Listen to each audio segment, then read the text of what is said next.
नमस्कार, आदाब, सत श्री अकाल। स्वागत है आप सभी का आपके अपने YouTube चैनल पर। कैसे हैं आप सब? आशा करती हूँ आप सब अच्छे होंगे और बहुत अच्छे तरीके से अपनी पढ़ाई को कर रहे होंगे। आप सबके सीटेड एग्जाम के लिए एक बहुत इंपॉर्टेंट टॉपिक होता है NCF, नेशनल कैरिकुलम फ्रेमवर्क, जिसे हम राष्ट्रीय पाठ्यचर्या रूपरेखा के बारे में जानते हैं। इससे आपके एग्जाम में डायरेक्ट 1 से 2 क्वेश्चन पूछता है। हिंदी पेडागोजी में क्वेश्चन पूछता है, EVS पेडागोजी में क्वेश्चन पूछता है, CDP में क्वेश्चन पूछता है। और जो भी आप क्वेश्चन के आंसर कर रहे होते हैं में NCF के अकॉर्डिंग करने होते हैं कि NCF कैसा टीचर चाहता है, NCF कैसे पढ़ाना चाहता है। तो NCF के टॉपिक से 2 से 3 क्वेश्चन तो आपको आपके एग्जाम में देखने को मिलेंगे ही मिलेंगे। इसी के साथ साथ ये टॉपिक आपके एक बहुत बड़े कॉन्सेप्ट को क्लियर करेगा। ये टॉपिक आपके 5 से 10 नंबर स्कोर करने में हेल्प करेगा। जिन क्वेश्चन के आंसर नहीं आ रहे, इससे क्या हो सकता है, आप थोड़ा सा आंसर के पास पहुंच सकते हैं। क्योंकि NCF कैसा शिक्षक चाहता है, आप कैसे शिक्षा को उससे मतलब नहीं, NCF आपको कैसे शिक्षक चाह रहा है। कई बार एग्जाम में क्वेश्चन पूछता है NCF के अनुसार शिक्षक की भूमिका क्या है। NCF के अकॉर्डिंग शिक्षक क्या है, फैसिलिटेटर है, सुविधा दाता है। टीचर कोई माली नहीं कि बच्चे के ऊपर ज्ञान का भंडार छोड़ देगा। नहीं, बच्चे के लिए सिर्फ वातावरण निर्माण करके देना है। बच्चे अपने ज्ञान का, स्थितियों का स्वयं निर्माण कर लेगा। संरचनावाद उपागम क्या होता है, यही सारी चीज़ें हम इस क्लास में समझेंगे। देखो, बहुत ज़्यादा लिखने पर फोकस मत करिएगा, क्योंकि मेरे बहुत ज़्यादा वीडियो नहीं आ पा रहे हैं। जॉब की व्यस्तता की वजह से मेरे खुद के मेंस एग्जाम लगे हुए हैं। तो लेकिन जो आ रहे हैं इनको अच्छे से समझिएगा। हैंड रिटन नोट्स मैंने टेलीग्राम चैनल पर दे दिया, जिसके लिंक मैंने डिस्क्रिप्शन बॉक्स में डाल दिया है।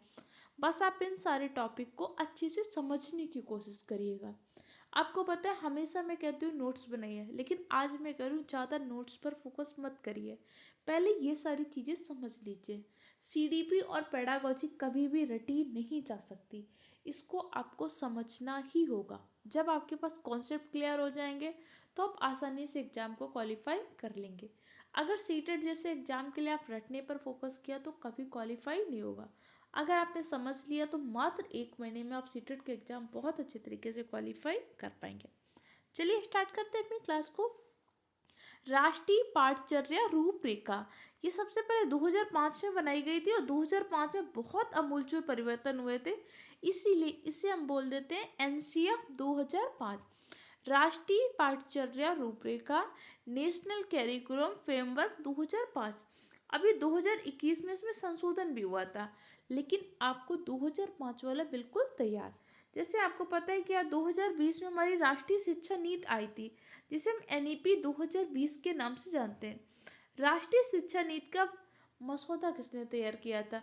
प्रोफेसर एसपाल की अध्यक्षता में कस्तूरी रंगन जी की समिति बनी थी, जिसने क्या किया था, आपकी कस्तूरी रंगन समिति ने राष्ट्रीय शिक्षा नीति 2020 का मसौदा तैयार किया था। तभी जब 2020 की राष्ट्रीय शिक्षा नीति का मसौदा तैयार हुआ था, उसी टाइम पे हमने NCF में भी कुछ परिवर्तन हुए, लेकिन वो बहुत नाम मात्र के परिवर्तन थे। जो अमूलचूल परिवर्तन हुए थे 2005 में हुए थे। अगर आपसे NCF के क्वेश्चन पूछेगा तो किससे पूछेगा? 2005 के क्वेश्चन पूछेगा। लेकिन अगर पूछ ले कि NCF 2005 में संशोधन किया गया है, हाँ जी, NCF 2005 में संशोधन किया गया है। कब किया गया है? 2021 में। इतनी बात आपको समझ में आ रही कि नहीं है? अगर ऐसा लग रहा है कि आपको स्पीड ज़्यादा है या स्पीड कम है, तो यूट्यूब में ऑप्शन होता है, अपने अकॉर्डिंग एडजस्ट कर लीजिए। और जो टॉपिक आपको लगे कि यहाँ पे पॉइंट नहीं समझ में आया, उस पॉइंट को नोट कर लीजिएगा। अब मुझे कमेंट सेक्शन में लिख दीजिएगा, मैं शॉर्ट्स के द्वारा किसी भी तरीके से बात आपको समझा दूंगी। क्लियर?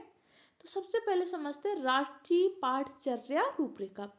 राष्ट्रीय का मतलब तो आपको समझ में आ रहा है ना, कि राष्ट्र का मतलब हमारे भारत देश की। राष्ट्र मतलब तो आपको समझ में आ रहा है, राष्ट्र मतलब इंडिया, इंडिया मतलब हमारा देश। हमारे देश के संविधान में 2 नामों का उल्लेख है, इंडिया और भारत। क्योंकि आपके एग्जाम में कुछ क्वेश्चन पॉलिटी से पूछेगा, इसलिए ध्यान रखिएगा। हमारे देश के 2 नाम हैं और दोनों नामों का उल्लेख हमारे संविधान में किया गया है, इंडिया और भारत। इंडिया और भारत दोनों हमारे देश के नाम है। इन्हीं एक दूसरे का हिंदी या इंग्लिश रूपांतरण ना समझा जाए। अर्थात इंडिया की इंग्लिश भारत और भारत की हिंदी इंडिया न समझी जाए, इस बात को ध्यान रखें। अर्थात हमारे देश के दो नाम हैं। अब सबसे पहले आपको राष्ट्रीय का मतलब समझ में आया। दूसरा मतलब होता है पाठचर्या, कैरिकुलम। कैरिकुलम है क्या, सबसे पहली बात तो आपको ये समझनी है। कैरिकुलम के एक बहुत ही व्यापक पद है। जैसे क्लास में स्टूडेंट और टीचर के बीच में एक बॉन्ड कौन बनाता है? स्टूडेंट और टीचर के बीच में एक बॉन्ड बनाता है सिलेबस। भाई हम बच्चे से बात तो कर सकते हैं बहुत अलग अलग टॉपिक पे, हम जाके किसी और टॉपिक पर बात करते रहे, उसका कोई मतलब होगा नहीं होगा। स्टूडेंट और टीचर के बीच में एक बॉन्ड बनाने का काम करता है सिलेबस, पाठ्यक्रम। पाठ्यक्रम हमारी पाठचर्या का एक बहुत ही छोटा हिस्सा है। पूरी पाठचर्या नहीं है पाठ्यक्रम। भाई हमें पता होता है कि हमें बच्चों को इस एकेडमिक ईयर में 2025-26 का एकेडमिक ईयर आएगा, ये पढ़ाना है। उसमें कुछ मैथ की किताब हो सकती है, हिंदी की किताब होंगी, इंग्लिश की किताब होगी, साइंस की किताब हो सकती है, ईवीएस की किताब हो सकती, यही तो होगा। जो किताबें आप बच्चों को पढ़ा रहे हैं, जो किताबी ज्ञान दे रहे हैं, ये क्या है? एक पाठ्यक्रम है। और पाठ्यक्रम क्या है? आपके पाठचर्या का हिस्सा है।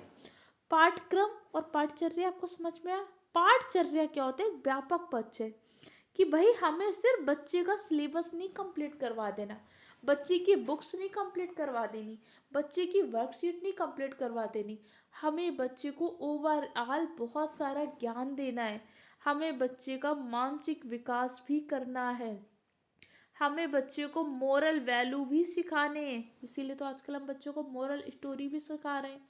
जो प्रार्थना कराते हैं, सुबह असेंबली करवा रहे हैं, वहाँ पे बच्चों से हम मोटिवेशनल थॉट्स बुलवा रहे हैं, कोई प्रेरक प्रसंग सुनवा रहे हैं, कविता करवा रहे हैं, क्योंकि हमें बच्चे का मानसिक विकास करना है, हमें बच्चे का शारीरिक विकास भी करना है। इसीलिए अलग अलग टाइम पर हम योगा, पीटीएम, स्पोर्ट्स का आयोजन करवाते रहते हैं कि नहीं करवाते। इसी के साथ साथ हम बच्चे से क्या कर रहे हैं? लंच से पहले गीता या गायत्री का मंत्र पढ़वा रहे, कविता पढ़वा रहे, क्योंकि हमें बच्चे का थोड़ा बहुत आध्यात्मिक विकास करना है। एक शिक्षक का लक्ष्य क्या होता है? एक शिक्षक का लक्ष्य होता है बालक का सर्वांगीण विकास करना। सर्वांगीण विकास का मतलब होता है उसके विकास की सभी पक्षों का विकास करना। विकास के पक्ष कौन कौन से होते हैं? विकास के मुख्य रूप से 4 पक्ष माने जाते हैं: शारीरिक विकास, मानसिक विकास, संज्ञानात्मक विकास, सामाजिक विकास। ये सारे विकास के मुख्य रूप से 4 पक्ष होते हैं। इसी के अंतर्गत आपका क्या होता है? संवेगात्मक विकास भी आ जाता है। क्लियर हो गया? इतनी बात समझ में आई? तो एक टीचर का लक्ष्य क्या होता है? टीचर का लक्ष्य होता है बालक का सर्वांगीण विकास करना। सर्वांगीण विकास करना तो मतलब उसके सभी पक्षों पर ध्यान देना है। तो पाठचर्या आपको समझ में आई? पाठचर्या बालक के विकास के सभी पक्षों का एक सम्मिलित रूप होता है कि भाई हमें सिर्फ बच्चे को किताबी ज्ञान नहीं देना, हमें सिर्फ बच्चे के शारीरिक विकास पर नहीं फोकस करना, हमें सिर्फ बच्चे के मानसिक विकास पर फोकस नहीं करना, हमें बच्चे के सभी विकास पर, शारीरिक, मानसिक, सामाजिक, इन सारे विकास पर फोकस करना है। उसी का एक जो लिखित रूप होता है उसी को हम बोलते हैं पाठचर्या। आपको पाठचर्या और पाठ्यक्रम का अंतर समझ में आया कि नहीं आया? पाठ्यक्रम का मतलब क्या होता है? भाई पाठ्यक्रम तो वो है जो हमें किताबी ज्ञान दे दिया गया कि इतना टॉपिक तो हमें कवर करवाने हैं, कि भाई हमें मैथ में ये बुक खत्म करानी है। लेकिन बालक उस गणित का जीवन में प्रयोग कर पा रहा है कि नहीं कर पा रहा है? बच्चे को तो आपने जोड़ना घटाना सिखा दिया, क्या सच में बच्चा उस जोड़ घटाव का अपने जीवन में प्रयोग कर पा रहा है? क्या बाजार जाके दुकान से सामान ला पा रहा है, वहां से सही से बचे हुए पैसे ला पा रहा है कि नहीं ला पा रहा है? अगर आज हमारी एनसीईआरटी की आप बुक्स को देखेंगे तो एनसीईआरटी के बुक में इस तरीके से एग्जाम्पल वाले बहुत सारे क्वेश्चन मिल जाते हैं।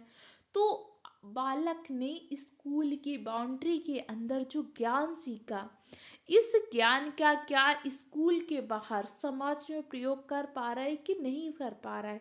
इन सब चीज़ों का ध्यान रखना, इन्हीं सारी चीज़ों के सम्मिलित रूप को हम क्या बोलते हैं? पाठचर्या। इतनी बात आपको समझ में आई कि नहीं आई? कोई दिक्कत, कंफ्यूजन? अब इसके बाद भाई हमारे मन में एनसीएफ का विचार आया कब?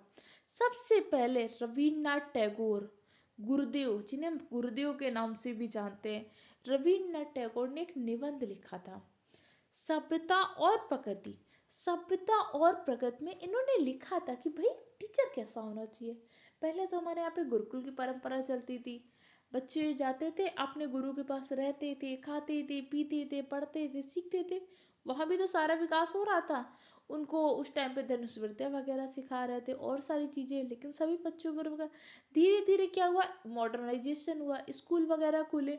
तो कुछ टाइम तक हमने क्या कर दिया, सिर्फ एजुकेशन पे फोकस कर दिया कि सिर्फ हम उसे सिलेबस को कंप्लीट कर रहे हैं। फिर धीरे धीरे हमें समझ में आया कि नहीं, हमें और ब्रॉड करने की ज़रूरत है। तो ये सारी बात सबसे पहले रविन्द्रनाथ टैगोर ने अपने निबंध सभ्यता और प्रगति से लिया। देखो कुछ इंपॉर्टेंट चीज़ों को मैंने हाईलाइट कर दिया ताकि इस पीडीएफ को पढ़ने में आपको चीज़ें समझ में आए। तो एनसीएफ की अवधारणा का विचार सबसे पहले किसके मन में आया था? एनसीएफ की अवधारणा का विचार सबसे पहले रविन्द्रनाथ टैगोर जी के मन में आया था। ये वही रविन्द्रनाथ टैगोर जी हैं जिन्होंने शांति निकेतन की स्थापना किया था। शांति निकेतन पश्चिम बंगाल के कोलकाता में रविन्द्रनाथ टैगोर ने शांति निकेतन की स्थापना। ये वही रविन्द्रनाथ टैगोर जी हैं जिन्होंने हमारे भारत का राष्ट्रीय गान लिखा है। ये वही रविन्द्रनाथ टैगोर जी हैं जिन्होंने अमार सोमार बांग्ला गीत लिखा था, जो 1911 में बांग्लादेश का राष्ट्रीय गान बना था। ध्यान रखिएगा, क्योंकि आपके एग्जाम में एक दो क्वेश्चन जीके से भी पूछ सकता है, इसलिए छोटे छोटे पॉइंट एज अ टीचर आपको पता भी होने चाहिए। मोस्ट ऑफ टीचर को ये सारी चीज़ें याद भी होंगी। देखो थोड़ी सी वीडियो की स्पीड धीमी रहती है, मैं चीज़ों को ज़्यादा बेटर तरीके से समझाने की कोशिश कर रही हूँ, क्योंकि आप में से बहुत सारे ऐसे शिक्षक साथी भी हैं जो जॉब करते हुए सीटेट का एग्जाम देने जा रहे हैं, इसलिए उनके अकॉर्डिंग भी ध्यान रखिएगा। कोई दिक्कत हो तो अपने अकॉर्डिंग एडजस्ट कर लीजिएगा, ठीक है। अब हम पढ़ते हैं भैया एनसीएफ है क्या। ये विद्यालय स्तर का नवीनतम राष्ट्रीय दस्तावेज है। दस्तावेज का मतलब क्या होता है भैया, एक ऐसा डॉक्यूमेंट है कि हमारे विद्यालय में क्या करना है। टीचर स्कूल जा रहा है तो उसके कोई ना कोई तो ऑब्जेक्टिव होते हैं। जब हम मॉर्निंग में स्कूल जाते हैं तो हमारे कुछ उद्देश्य होते हैं ना, कि भैया आज मैं बच्चों को ये सिखाना है। उसी लिए तो अपना हम लेसन प्लान बना के लेके जाते हैं ना। उसी लेसन प्लान के अकॉर्डिंग हम अपना क्या करते हैं, टीएलएम भी रेडी करते हैं कि हमें इस टॉपिक को ऐसे सिखाना है। जैसे क्लास 1 का बच्चा है, क्लास 1 के बच्चे को मैथ से काउंटिंग से परिचय कराना है। अब अगर आप जाके तुरंत बच्चे से बोलने लगे बेटा पढ़िए काउंटिंग आज हम सीखेंगे 1 2 3 4, शायद उसे इंटरेस्ट नहीं है। अब उस शख्स से पूछ सकते हैं बेटा आपको पता है आपके पास आइज कितनी है। मोस्ट ऑफ स्टूडेंट बता पाएंगे मेरे पास तो 2 आइज है। बेटा आपके पास सूज कैसे हैं, कितने सूज हैं। ऐसे आपको ऐसे थोड़ा सा कम्युनिकेशन करिए। पूछिए बेटा आपके पास पता है टॉय कितने हैं। हो सकता है बच्चे का आंसर दे, या तो हो सकता है गलत आंसर देगा। फिर बोले बेटा अगर आपके टॉय बढ़ जाएंगे या घट जाएंगे आपको पता कैसे चलेगा। इसीलिए तुम्हें काउंटिंग सीखनी है। तो जो भी बच्चे को ज्ञान सिखाना है उस ज्ञान को क्या करना है, उसके जीवन के साथ जोड़ना है। जो ज्ञान उसके जीवन के साथ जुड़ जाएगा वही ज्ञान क्या कहलाता है, सार्थक अधिगम। तो हमें बच्चे को कैसा अधिगम कराना है, हमें बच्चे को सार्थक अधिगम कराना है। अधिगम वर्ड का मतलब क्या होता है, अधिगम वर्ड का मतलब होता है सीखना। जो चीज़ें आप स्कूल में बच्चों को सिखाते हैं वही क्या होते हैं, अधिगम। इतनी बात समझ में आएगी नहीं। अब देखो एक दो वर्ड आपने सुने होंगे, अधिगम और अर्जन। मैं जब क्लास पढ़ा रही हूँ तो मुझे बहुत सारी चीज़ें आपको पता होंगी, फिर भी मैं आपको बता रही हूँ। हो सकता है आप में से कोई एक हो जिसे नहीं पता हो। अधिगम और अर्जन दोनों का अगर सरल शब्दों में समझने की कोशिश करेंगे, दोनों का सरल शब्दों में अर्थ होता है सीखना, बाय लर्निंग करना। लेकिन दोनों का तरीका अलग होता है। अधिगम अधिगम को हम सुव्यवस्थित रूप से क्रमबद्ध रूप से सीखते हैं। किसी गुरु के पास, किसी टीचर के पास जाके व्यवस्थित रूप से जो सीखते हैं वो हमारा क्या होता है, अधिगम। जैसे हम स्कूल जाते हैं अपने टीचर से पढ़ाई करते हैं, निश्चित स्थान होता है कि नहीं होता कि हम स्कूल में सीखेंगे। निश्चित व्यक्ति भी होता है कि भाई हम मैथ इसी टीचर से पढ़ेंगे, साइंस हम इस मैम से ही पढ़ेंगे, मैथ हमें ये मैम पढ़ाने आएंगे, हिंदी हमें वो सर पढ़ाने आएंगे। तो अगर निश्चित समय, निश्चित स्थान, निश्चित व्यक्ति द्वारा कोई प्रक्रिया सीखी जा रही है तो उसे हम क्या बोलते हैं, अधिगम। जैसे आप अपने स्कूल में ट्यूशन में जो पढ़ाई कर रहे हो क्या होता है, अधिगम। अर्जन, अर्जन का मतलब भी क्या होता है, अर्जन का मतलब भी होता है सीखना। लेकिन अर्जन कैसा होता है, स्वाभाविक। स्वाभाविक मतलब नैसर्गिक प्रक्रिया। कई बार एग्जाम में लैंग्वेज को टफ करने के लिए कुछ ऐसे टफ वर्ड दे देगा। स्वाभाविक का मतलब ही क्या होता है, नैसर्गिक, प्राकृतिक। मतलब आपने सीखने के लिए बहुत ज़्यादा कोई कोशिश नहीं किया लेकिन फिर भी आप सीख जाते हो। कोई अनिश्चित स्थान होता है, अनिश्चित व्यक्ति होता है, अनिश्चित समय पर। कई बार क्या होता है, हम टीवी वगैरह देख रहे होते हैं ना, और हमें किसी की ड्रेसिंग स्टाइल अच्छी लग गई, किसी की बात करने का स्किल, किसी का डायलॉग अच्छा लग गया, हम याद करने की कोशिश तो नहीं करते, याद हो जाता है ना। कोई हम सीरियल देख रहे होते हैं, मूवी देख रहे होते हैं, या कुछ वीडियो देख रहे होते हैं, बहुत बार चीज़ों को हम याद नहीं करने की कोशिश करते कि हमें इसे याद करना है। मूवी को कभी आप ये सोच के बैठते हो कि मुझे याद करना है, मुझे सारी चीज़ें तैयार है, फिर भी आपको 99% लोगों को मूवी याद हो जाती है। क्यों? क्योंकि वो स्वाभाविक रूप से अचेतन मन से हम वो प्रक्रिया को कर रहे होते हैं। कई बार हम किसी ड्रेस को, किसी चीज़ को देख के इंस्पायर हो जाते हैं, और कई बार धीरे धीरे वो हमारी लाइफ स्टाइल का हिस्सा बन जाती है। तो हमने क्या कर दिया, अर्जन सीखा तो हमने वहाँ भी, लेकिन अधिगम और अर्जन का अंतर समझ में आया। अगर हम क्रमबद्ध, सुव्यवस्थित, निश्चित समय, निश्चित स्थान, निश्चित व्यक्ति के द्वारा सीख रहे हैं तो अधिगम हो रहा है। अनिश्चित समय, अनिश्चित स्थान, कोई बात हमने हो सकता है अपनी मम्मी से सीख लिया, कई बार तो कोई बात हमें राह चलता कोई व्यक्ति भी सिखा देता है, कई बार कोई चीज़ें हम टीवी वगैरह देख के भी सीख लेते हैं। जो ज्ञान हम कहीं से भी प्राप्त कर ले तो क्या होते हैं, अर्जन। इतनी बात समझ में आ गई कि नहीं आ गई? अब हम पढ़ते हैं आगे। सबसे पहले एनसीएम। एनसीएम ने कौन से मंत्रालय बनाया था? मानव संसाधन विकास मंत्रालय। मानव संसाधन विकास मंत्रालय की पहल पर प्रोफेसर यशपाल की अध्यक्षता में 2005 में एनसीएफ नेशनल कैरिकुलम फ्रेमवर्क जारी किया गया था। मानव संसाधन विकास मंत्रालय का नाम बदलकर एक बार क्या कर दिया गया था? मानव संसाधन विकास मंत्रालय का नाम बदलकर कर दिया गया था शिक्षा मंत्रालय। वर्तमान में फिर से इसका नाम बदलकर पुनः कर दिया गया मानव संसाधन विकास मंत्रालय। अब देखो, समझाने के लिए तो बहुत सारे वर्ड होते हैं। संसाधन का मतलब क्या होता है? जो चीज़ हमारे लक्ष्य की प्राप्ति में सहायक होती है वो हमारा क्या होता है? संसाधन। हिंदी पेडागॉजी में आपको संसाधन वर्ड बहुत सुनने को मिलेगा कि भाई आपकी क्लास में जो क्या होती है, बहुभाषिकता होती है। आपकी क्लास में जो विविधता है, हमेशा उसको क्या मानना है? संसाधन मानना है। कोई भी बहुभाषिकता, विविधता को कभी भी बाधा नहीं माननी है कि बहुभाषिकता है, विविधता, ये आपके सीखने में और सहायक है। ध्यान रहेगा कि नहीं रहेगा? ये जो मैं वर्ड्स बोल रही हूँ ना, इन सारे वर्ड्स को बहुत सुनिएगा। इस क्लास को 2 से 3 बार सुनिएगा, क्योंकि ये सारी चीज़ें क्या होंगी, पॉजिटिव टैग की तरीके आपके माइंड में रहेंगी। जिन शब्दों का मैं प्रयोग कर रही हूँ, इन शब्दों अगर आपको आपके आंसर में मिले तो 99% आपको आंसर सही होगा। क्योंकि मैंने मल्टीपल टाइम सीटेड एग्जाम को क्वालिफाई किया है, तो थोड़ा सा मुझे उसका आइडिया है। मैंने केवीएस एग्जाम भी क्वालिफाई किया है, तो चीज़ों को क्वेश्चन पूछने का पैटर्न कैसा रहता है, कुछ चीज़ों का मुझे आइडिया है, उसके अकॉर्डिंग मैं आपको बता रही हूँ। देखिए, एनसीएफ के निर्माण के लिए जो समिति बनी थी, उस समिति के अध्यक्ष कौन थे? प्रोफेसर एसपाल। लेकिन एनसीआर के निर्माण के एनसीईआरटी ने एक निदेशक बनाया, तो निदेशक कौन थे? श्री कृष्ण कुमार जी।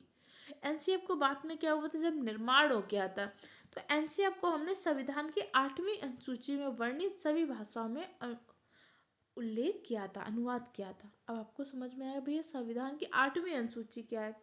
8वीं अनुसूची, देखो हमारे संविधान में मूल रूप से 8 अनुसूची थी, मतलब हमारी संविधान की किताब को 8 चैप्टर में डिवाइड किया गया था।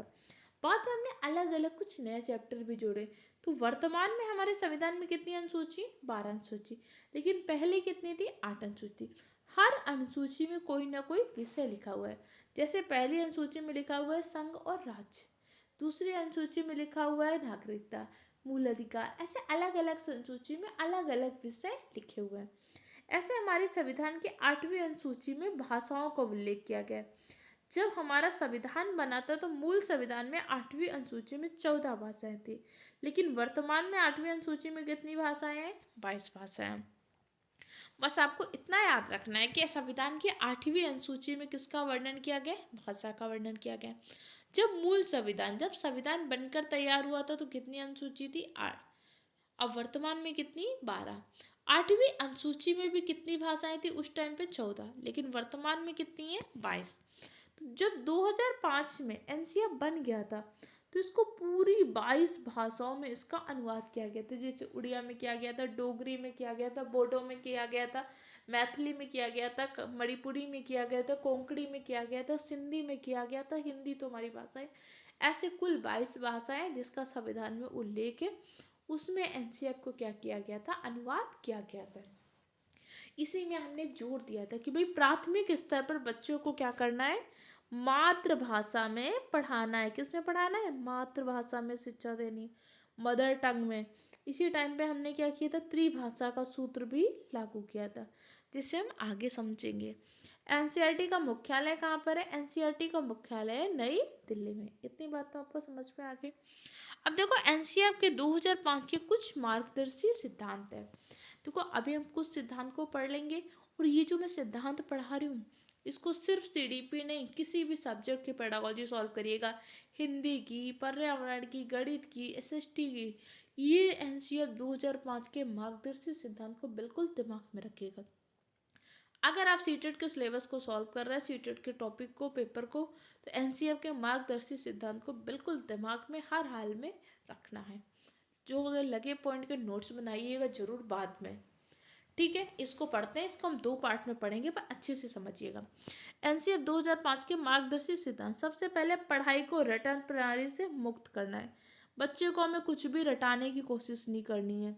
जब बच्चे को हमें रटाना नहीं है तो बच्चे को सिखाना कैसे है, बच्चे को उस टॉपिक में रुचि को, बच्चे की रुचि उत्पन्न करनी है, बच्चे की क्षमता, बच्चे की योग्यता के अनुसार पढ़ाना है। किसी भी चीज़ को कैसे पढ़ाना है, बाल केंद्रित शिक्षा करानी है।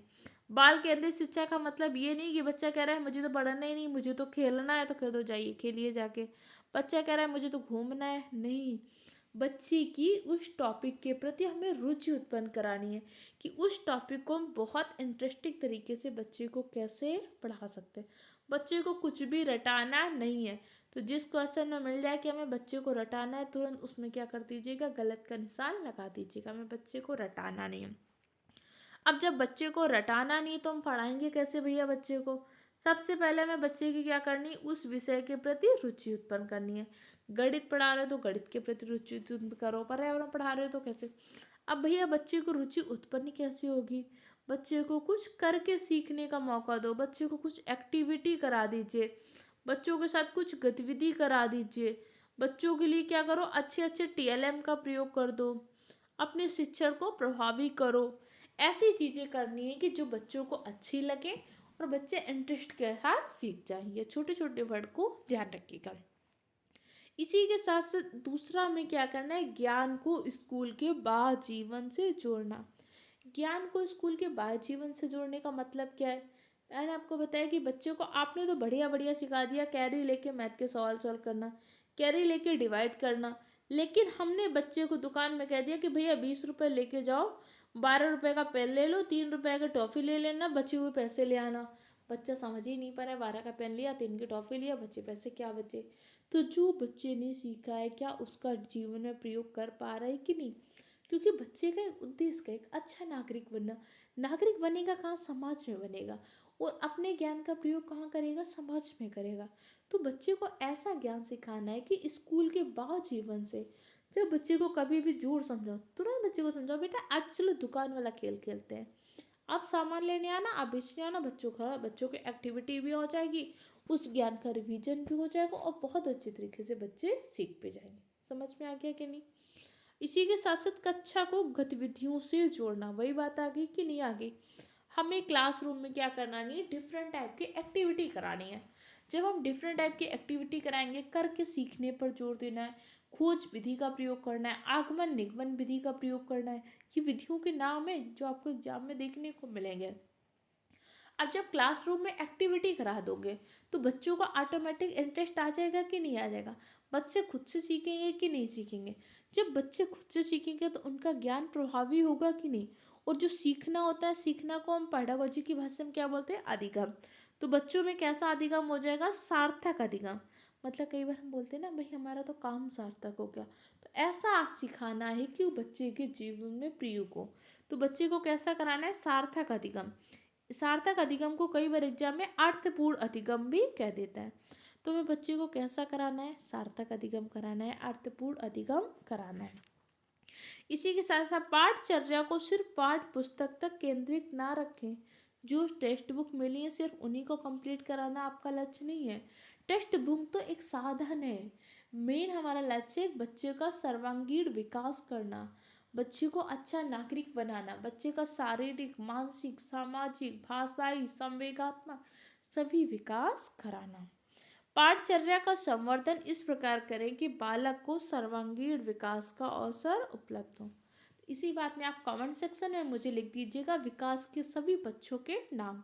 जो आंसर मैं बोलूँ उसको कमेंट सेक्शन में जरूर लिखिएगा, चीज़ें आपको याद हो जाएंगी। इसी के साथ साथ एक और पॉइंट है, राष्ट्रीय मूल्यों के प्रति आस्थावान विद्यार्थी का निर्माण।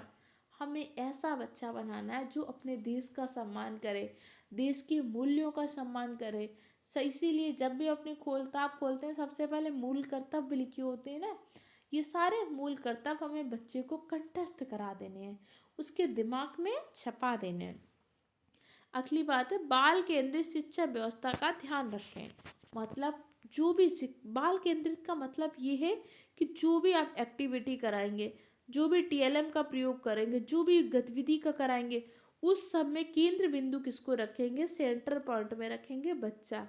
बच्चे की ज़रूरत क्या है, बच्चे की ज़रूरत के अकॉर्डिंग अगर हमें लग रहा है कि जैसे हमारे यहाँ पे एक बाला आया था, बाला का कई बार फुल फॉर्म भी पूछ लेता है, बिल्डिंग एज आ लर्निंग एड, कि अपनी हम बिल्डिंग को ही क्या बना दें, बच्चे के अकॉर्डिंग लर्निंग एड बना दें।